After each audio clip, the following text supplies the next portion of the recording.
Ako ng luya kasama yung vinegar. Ayoko ng luya tsaka suka ko yung mga pinangat or ayoko ng paksiw. Nakita mo na ba yung video na to? Hindi lang arte, may science sa likod ng pagkakasuklam ni Bea Alonza sa paksiw. Ang vinegar-based dishes tulad ng paksiw ay may acetic acid, isang sangkap na matapang ang amoy at pwedeng mag-trigger ng sensory overload sa ilang tao. Especially sa mga hypersensitive ang olfactory nerves. Ang simpleng amoy na suka ay pwedeng mag-cause ng nausea, migraine, minsan pagsusuka.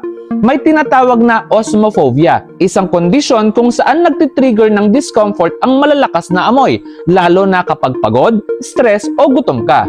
Kaya kung sa taping ay madaling araw at breakfast ang paksiw, hindi talaga kakayanin ni Bea ang combination ng amoy plus puyat. Ayon sa mga doktor, ang small aversion ay normal sa mga taong may heightened sensory response. Madalas ito sa mga babae, lalo na during menstruation, pregnancy, or even anxiety attacks. Ikaw, may pagka-Bea Alonza ka rin ba na nasusuka sa amoy ng paksiw o masarap ang ulam para sa'yo ang paksiw kahit almusal pa yan? Comment paksiw in the comment section, share and follow for more.